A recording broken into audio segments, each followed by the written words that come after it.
you adjust. So this is proactive by ONIC in the sense of like, all right, it's a 3-game series. Even if they gave RORA room to adjust and RORA does much better in this draft and forces game 3, at least they have more info to work with now. Yep, and this is keeping momentum on their side. The Sonics know that, again, it's harder to dictate the draft or to pivot from blue, so they continue this way. It's a similar ban setup for at least the first phase. Does RORA go for the Hirara once more? I'd say they went with they steal the Millis. I was gonna say it's okay, but now they let through the Hirara, they let through the Barats. Okay, that's the trade though. I don't know, man. Is the Melissa worth the value? For me, they're either going to have to pick up the Eudora early on or just lean in towards playing a Vexana. You have a strong, sturdy front that would get really messed up by the slow, the Terrify, and that burst of damage brought out by a Vexana. You drag the fight long enough through the Lyrick. Yeah. Vexana gets her kit again, and then suddenly Kirk's not having a good time. I think the few times I actually said that's a good Vexana pick was in the second phase. Yep. I dare I even say in the last pick.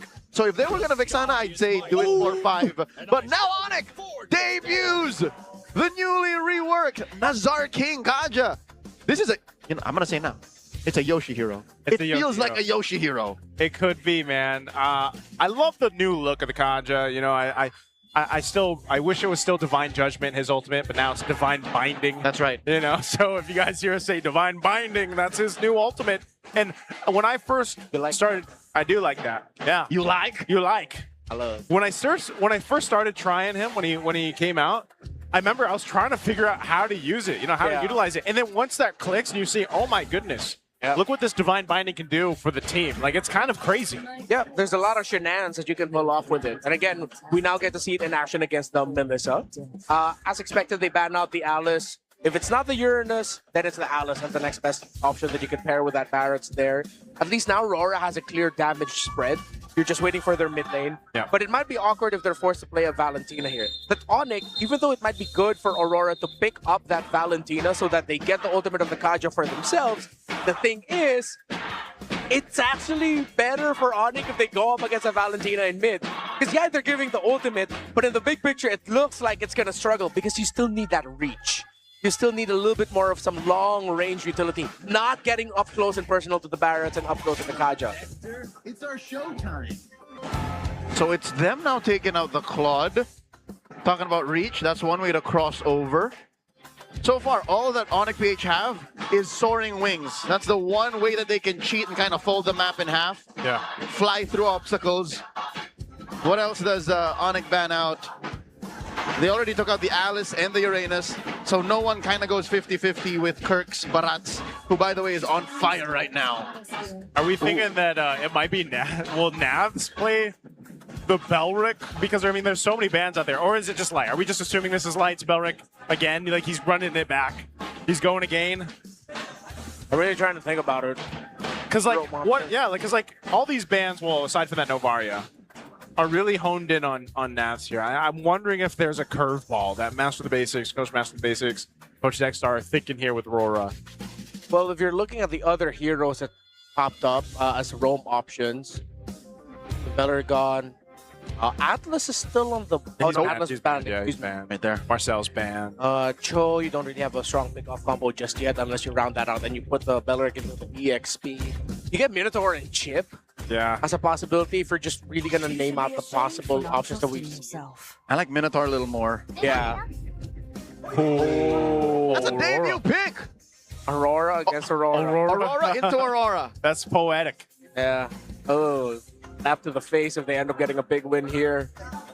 Okay. The thing is, you don't even see their gold laner right now. It's so annoying because it's hard to adjust if you're Aurora. Is Severo going to end up playing something that can scale fast with a Sky Piercer, like a Granger? Although the Hirara will most likely be the Sky Piercer holder of the team unless they force it to adjust. Are they going to go for something different in the gold? Fellas, imagine the combo. Divine Binding into Frigid Breath. Yeah. Nasty. It's got to be illegal in some regions. No escape from that. And then you have a Detonus Welcome. You just get a dashing dinosaur from out of nowhere. And then whatever the hell Severo is going to pick up. Oh, Carmilla Sicilian? Sicilian, please. Carmilla Sicilian? Okay, that's Lilia, okay. I want to go home now. Okay. Oh, Matrix! Matrix! Oh, hold it. Cool. Severo picking up Jill of all trades. Yeah. A hero that's just good in most phases of the game. Beatrix with her multiple damage output styles. But if I'm Beatrix here, I'm packing attack speed and just using Bennett all the time. Bennett's rage is going to go so hard here. All those grenades, bro. Yeah. In that AoE setup. In that freeze. In the freeze. It becomes like a frigid glacier of death with just too much. Even Oppenheimer couldn't think about that. They have become death. They have become death. One more look at the lineups.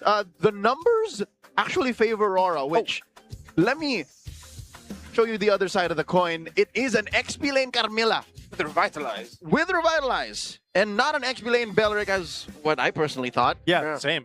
I'd say I'd rather have it this way despite Onyx Wombo Combo being so elite. I like how RORA are just leaning into it. They're also good in the mid-range. Is Carmilla just new Alice now in a way? With Alice banned? With Alice banned? Maybe we'll see it here. Let's see. Match point for ONIC PH as Aurora try to force us to go all the way. Let's check out game number 2. I just want to rant a little bit real quick as we look at the emblems here. If Kaja can fly and that he has wings, again, if you have a magic board, hopefully you can fly on that too. Hey, maybe one of these days you'll get a flying gourd at the map. That's trippy. Yeah, no, I gotta get used to seeing Kaja on his feet. Kaja on his feet, yeah. No, because now he mechanically can fly. Yeah, it's like his choice, right? Flying around whipping everyone. As long as his skill 2 is up and he hits someone, yes. He can fly for inordinate amounts of time. Checking out the gold lane, again, it's a lot much better a matchup between Domeng and Severo. No longer the full-on gold lane experience as it was for the pressure in game 1. This is a matchup I personally like. A Beatrix into the Melissa. You're not going to win it, but you can. There could be potential angles, especially if the Melissa misses muddles. Exactly like that. You get in close, you use your shotgun because Domeng and Melissa is going to be thinking, oh, this is actually going to be good for me. And then you realize you're actually losing that trade. Great pickup here of this Beatrix. Yeah, it's been a while since we've seen the Beatrix. No, I mean, it might have popped up here and there. The last one, regions, last season, was Severo. Was Severo, yeah, because it was one of his 18 basically unique heroes that he picked up. So you know he's very confident on this, and this is going to be a true test for Domeng as you see them just duke it out here early on. Oh, the shotgun shots come out. Now Severo's trying to disengage, but Light is here. Severo flickers down, but here's Koyl. Nice first blood for RORA. All right, a little bit overzealous there. Severo couldn't respect the timer well enough. He thought that he could take down Domeng, but he was just baited into a trap. Meanwhile, at the bottom, ONIC are getting the turtle. It's currently at half health. Nats trying to hold it. He's holding him down here. They're going to fight for it. King Kong secures the objective. And Light goes down, and now ONIC looking to take out another as they take out Navs. ONIC bites back. Getting a lead here, not equalizing. With interest. I think Severo dying is worth it for that kind of a trade. Yeah, literally biting back as well. ONIC, they have options for the invades in King Kong. Will he get the orange? Oh, did he actually take it? I can't see it right now. He's got the iframes to move, but the flicker comes through and Light takes one back. Good stance there. Does Koyl have his orange? He does. He does. So they do punish King Kong, and I think now we're equalized. Yeah, okay. Overstayed. RORA now. Much better bite here. Taking the challenge to ONIC. And now Severo realizing it's not going to be easy to win the trade now that they're both level 4s and with the potential risk of RORA just going in to help them again. Oh, to be fair, Go Away does very little against the Beatrix. Yeah. She will still fire back. Well, if you're not careful, you get trapped and it's sad. But it is very rare to make that happen. Yoshi. He just hits 4. Yep, so now he has Divine Binding. Koyl has the head to seize. Oh, in comes Yoshi! Oh, Yoshi's going to go in and pull them through with Divine Binding into the freeze with a frigid glacier. And that's the Wombo combo we were talking about. And it's Super Yoshi that gets a double. That was disgusting. In a good way. I know some people, when they hear us say that, they think that we're insulting them. No, I meant that in a really good way. Disclaimer. Disclaimer. That was a sweet execution. Now, Domeng, go away. Okay. 2v1. Oh, King Kong's here, but Domeng should be fine. Yeah, the rest of the team is just around the corner, so ONIC will back off. Yo, can I just say, the Divine Binding into Frigid Glacier is a combo that rarely needs even battle spells. It can just happen. It happens. It can just happen because again, Soaring Wings makes it so easy to get in there. Yeah, you can drag them for a really long time. You don't need to commit a flicker. I think the only time Super Friends would want to flicker Glacier is ever if it happens like way too far and he really needs to close the gap. And even that feels impossible. Yeah, exactly. And it's out of nowhere. So RORA have to really respond well. It's a 4v4 situation here. Second turtle of the game. No one deciding just yet. The tank's holding the front here. Weapons free. Oh, let's see. Light taking so much damage again. This whole AoE battle here around the turtle. King Kong's able to go ahead and secure it. And now they're trying to run. RORA has nowhere to go. As ONIC picks up an objective and 2 more kills. What was Make it 3. What was Domeng doing in the vicinity? Did he not call for just, guys, I can't fight? I don't know, man. I think Aurora, their timings right now, even in game number 1, are quite off. Oh, wait, no, he doesn't have money. He doesn't have money. We're good. But ONIC, they might just be able to coast through the series, not just this game. You're waiting for that turnaround. Look at all this. I think it started a little bit too early. Yeah, I think at one point Domeng realized it's just going to be tough. King Kong went close to him. Oh. Yeah. And then RORA just weren't looking at Domeng. I think this was one of the things. Oh, wait. No! Oh, no. Oh, Kirk knows too. But they are going to trade. RORA will take down a tier 1 up top. So they might just trade this out. Severo, they're not going to push down the tier 1 on the bottom side. But ONIC, man, they're on the lead. They're still a turn behind, though. Yeah. I think also my question was answered. Carmilla is not Hugh Alice. Oh, again, into the Glacier.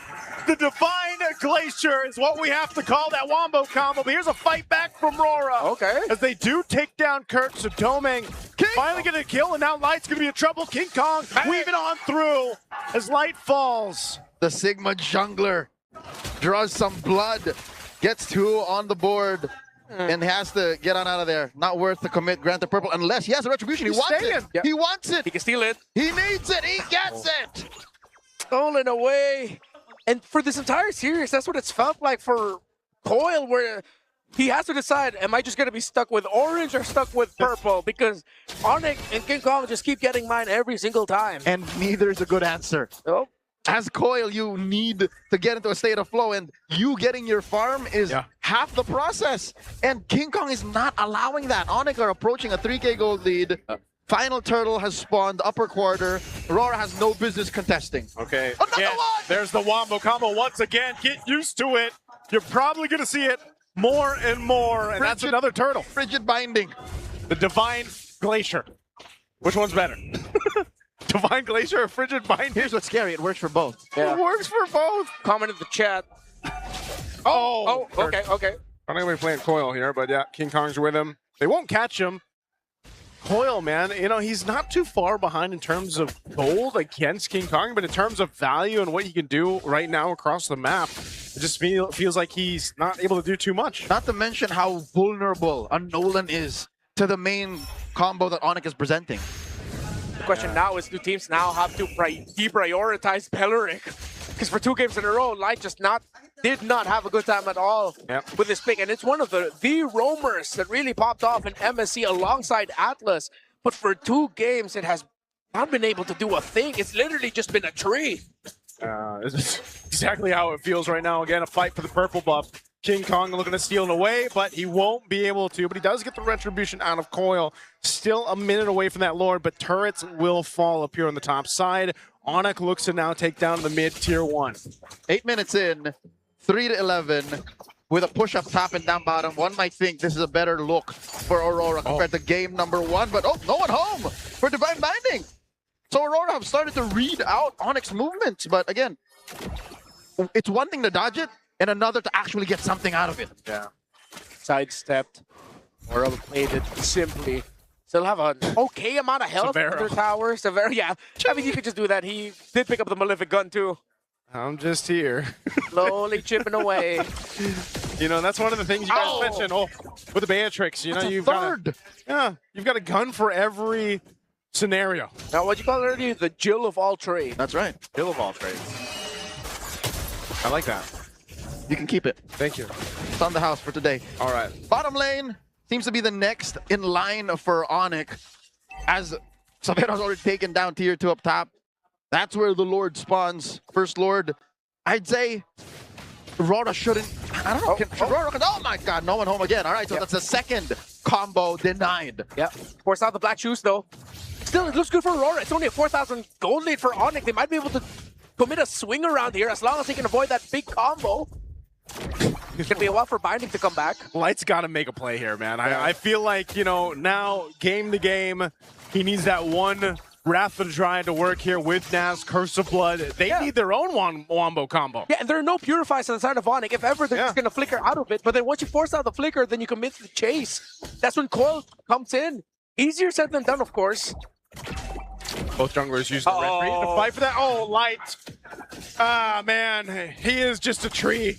So the problem of trying to find a, Curse of the Dryad or Wrath of Blood? Dryad's Curse. Is it such a short-range combo? Yeah. It has to happen in your face. All the while, Divine Glacier can happen from any angle. And it covers much more territory. From about a mile away. Yeah. No, what I'm thinking about it here is like Aurora is trying. Again, I said about this in a video heading into the season. You really have to throw away the idea of playing that checklist style of gameplay where you check this condition, and then you commit. Sometimes you just have to roll with it, dude. That's right. Just throw out the Curse of Blood, throw out the Wrath of Dryad, and if it doesn't work out, then it doesn't work out. At least you tried. ONIC, they've just been throwing every combo that they've had, and it works. And that is why the Melissa in game 1 worked so well. It's because minute 1, it was online. Yeah. Here, it seems like they're still waiting for Domeng to. Domeng, are you ready? Domeng, are you ready? We can't play that way anymore. Yeah, it's very different now, especially with the way that this meta has just developed. I don't even know if this Athena shield is going to be enough for Light to survive. He's got Anti-Crass and Athena shield. He's covering his physical damage or defense and the magical defense that he needs, but still. Not enough. I don't think it's enough. I think he needs a Pauldron and a Radiant Armor. And I think you really need, again, your XP laner to help you with this. And I know Nafs is trying, but even a Revitalize with this Carmilla just is not enough. And now Lord making his way up top, King Kong taking the orange. RORA's trying to defend here. Going to try to clear out this wave. This Lord is still going to go ahead and charge into this. We'll see if they're able to cap out the turret. Super Yoshi. Oh my God. Flying around. Looking for the Divine Judgment again. Divine Binding into the Glaciers. Setting it up. They'll take one. Now King Kong jumping forward. But they do keep the base turret up for now. A harsh welcome back for Naz and Koyl to the Philippines.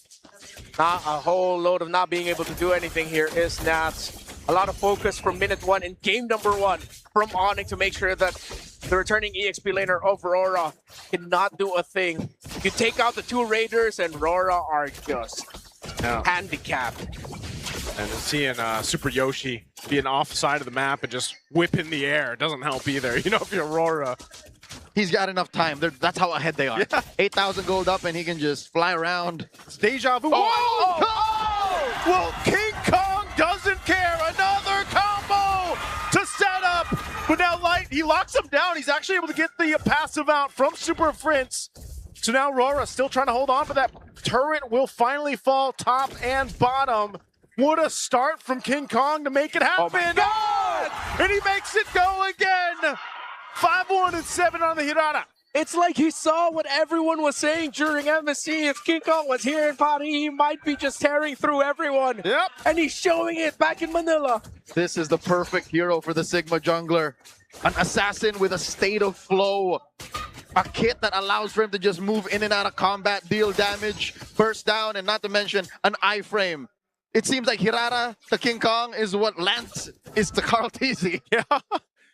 Hey, RORA. Oh my God. Oh, no. Yo, he goes in. He's able to grab 2, and Domeng is gone. RORA's falling apart, and King Kong looking to clean up as ONIC looks to go out in style with a sweep in the opening match of Season 18. Goal for the Super Fam as they end 2-0. Is it their meta? The answer, it looks damn sure looks like it is. The creativity, the execution, the speed.